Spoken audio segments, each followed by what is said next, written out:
We go to the Racing Report brought to you by CanTorque. They offer sale, rental, repair, and calibration of hydraulic, pneumatic, and battery-powered torque wrenches, stud tensioners, and flange maintenance equipment. Learn more at CanTorque.com. And Colin Livingston joins us once again. And Colin, racing, boom, you can say it's back because the only official testing for F1 goes in Bahrain. It started yesterday, goes till today, and then again tomorrow. What are these 3 days? What's the best thing a team can get out of these 3 days? Well, this is the first time for these brand new cars, mostly brand new cars. Red Bull seems like they're mostly running their 2024 car. There's a rumor that they're not going to throw their 2025 car on track until Australia. So not sure if that's true or not, but that's something to watch in a couple of weeks. This is the only official test session that these teams have. So, in the off season, Ferrari, Mercedes, a bunch of the teams did what they call testing of previous cars. So Lewis Hamilton got to run laps in the 2023 Ferrari, got to run some in the 2024 Ferrari. He didn't get to touch this car until they landed in Bahrain. So this is where they basically spend 6-7 hours a day purely testing.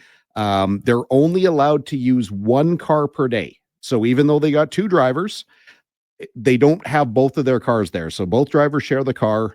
But this is where they start to find out if all the things that they worked on in the off season are the way that they believe or the way that they expected them to be. So, they've run all the simulations. They've had the car in the wind tunnel. They've tried to address all the issues that, hampered their car or that, were a problem from last year. And as we saw last year, it was so competitive. Like really, there were, 8 to 9, maybe 10 drivers that could have won any given weekend. And it was just the little things and how their car responded to a track. This is kind of everything, but don't read too much into into what you get for results. So what about Carlos Sainz at the top for Williams? Talked about it 2 weeks ago when Tasky was here. We've talked about it a little bit in the off season that Williams had that potential, but whether or not they were there. And again, it's really cool to see. It doesn't really translate to how they're going to perform in the season, but it's definitely an indicator. And, if Williams can move up the grid, it's going to be way more exciting.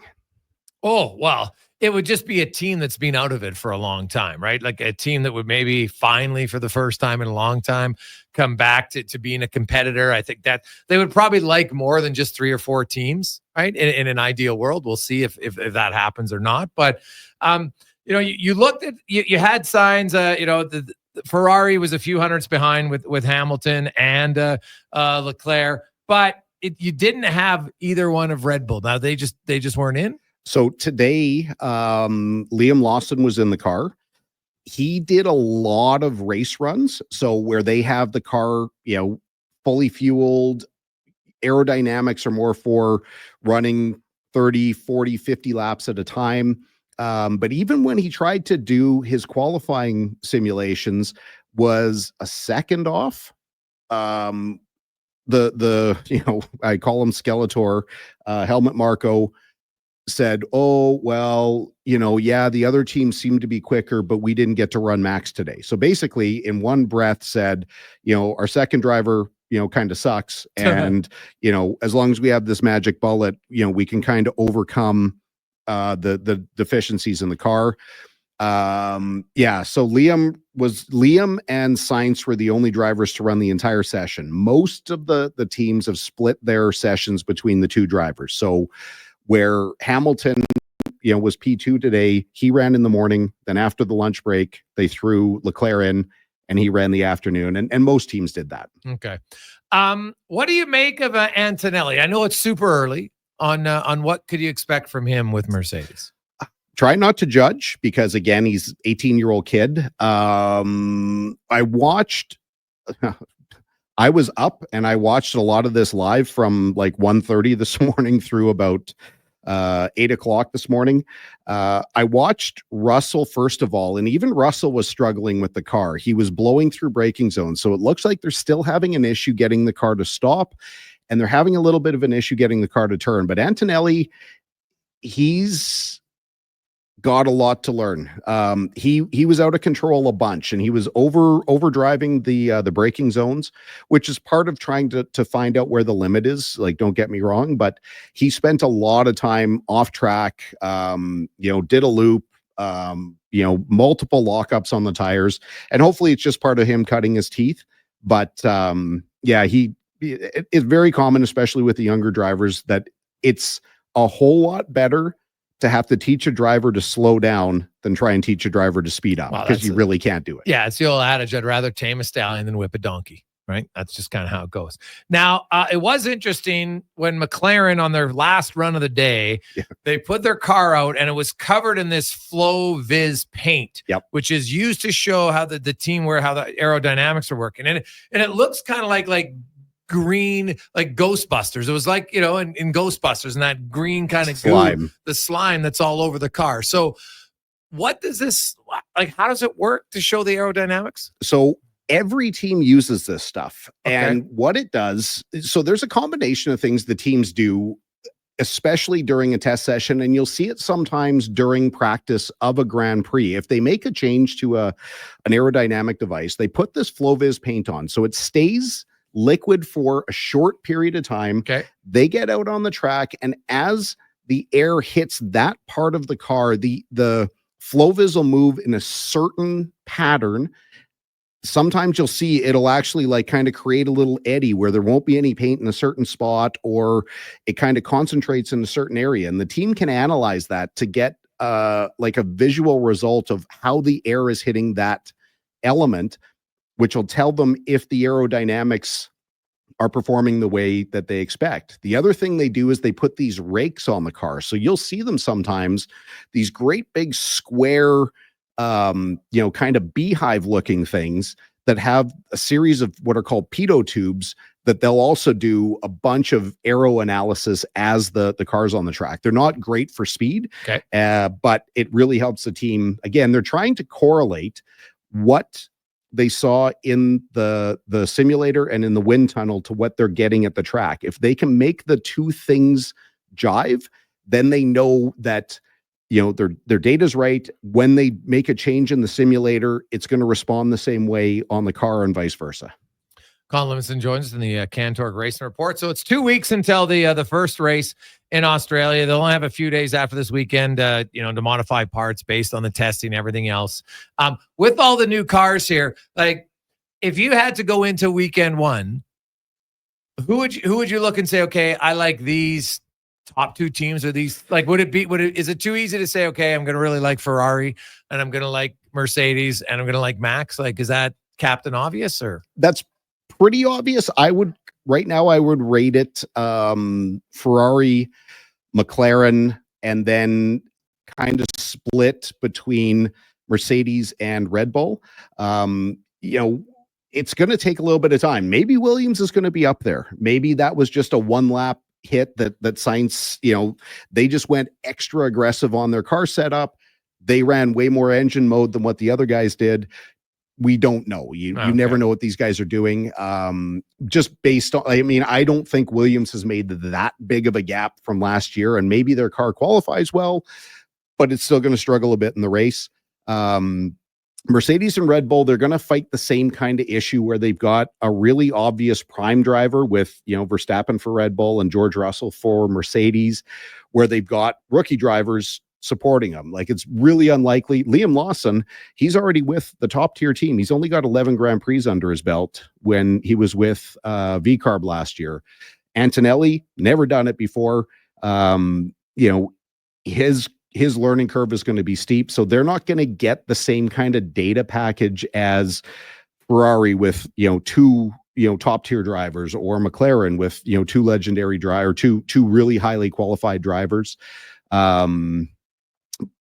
And of course, right now, beginning of the season, everyone was handing the Oilers the Stanley Cup. You got to go through the whole season before, and you've got to execute when you need to. that's what these teams are going to have to do. But yeah, I mean, really right now, based on the end of last year and kind of how they're already starting, Ferrari and McLaren are definitely at the front. It was interesting. Bernie Collins said that due to the mandatory 2 stops at Monaco, she would use the first stop on lap 1 and then use the second stop on lap 2 and then catch the pack and leapfrog when they have to stop. What do you think of that? I think that perfectly highlights how ridiculous the Monaco situation is, because again, the intention is to try and create, more action on track. Right. The thing with on track at Monaco is, again, the cars are too big and the track is too small to really have any opportunity to pass. Yes. The only thing that's going to happen is somebody makes an excellent pit stop. At the same time, somebody makes a terrible pit stop. They're going to change positions in the pits, but then they're going to sit there nose to tail on track. It's a great idea. And because she said that out loud and the FIA likely heard it, they're likely going to implement further rules that say you can't make your first pit stop until lap 15 and you can't make your second pit stop until lap Well, you can't do 40. that though, because what if all of a sudden you blow a tire and you have to pit? Then you can. It's nobody's stopping you from making extra pit stops, but if you have to come in to fix a damaged tire, that if it's before the allotment, it just won't count. Yeah, but that wouldn't happen in any other track. No, because if you're making extra pit stops, it's not, if you have to come in to fix a blown tire, your race is over anyway. Not at Monaco. If you use it, well, not if you use it as one of your pits. I suppose, as long as you don't rip your side pods and your front wing apart. I was just using that as an example. It was just more like, what if you come in, hey, oh geez, I don't feel like okay, come in, we'll see it. Oh, let's change our tires. Everything's fine. Okay, great. Like I think it's kind of it's dumb. Now you look at Indycar also is get going the start of the season. They're going to St. Petersburg. You betcha. Yep. Yeah. Interesting comparison. St. Petersburg, not a great street course, not the worst street course, but for anyone that watches this weekend, you're still going to see passing. These guys in IndyCar, the way the cars are, the track is partially built on a runway, partially built through the streets of St. Pete. These guys find a way to pass. They also find a way to crash, which last year was pretty aggressive with Grosjean and Scotty McLaughlin towards the end of the race. But you will see people pass. There is a little bit of nose to tail that happens there. There's a little bit of follow the leader, but the way the Indy cars are set up, where they have their push to pass versus the way that Formula One does it with DRS, and the rest of their nonsense, it allows for a faster car to fairly easily overtake a slower car, especially if somebody makes a mistake. That's generally what it takes. But a lot of rookies this year, a lot of people moving around. I mean, it's going to be great. I mean, this is obviously going to be a fairly busy week and a fairly busy weekend to get to see open wheel racing return. Well, it's exciting for race fans. Now, for those, I don't know if it matters, but what do you make of all the management changes in IndyCar? I like it. Okay. Yeah, nothing against Mark Miles, but what the guys at Penske Entertainment who own IndyCar, own the series, own the racetrack, they said, listen, we're not satisfied with single percentage growth every year. We need to see more, because I think IndyCar is finally starting to realize that there's a big opportunity in North America to start, closing the gap to NASCAR, but they've got to market it better. They've got to get more people watching. And the fact that this year IndyCar is moving basically from NBC to Fox Sports, I think it's going to really propel them to a lot more people. Be interesting to see how the new broadcast team with Will Buxton, Townsend Bell, and James Hinchcliffe respond, or how they start working together. I mean, Will Buxton came over from F1 TV.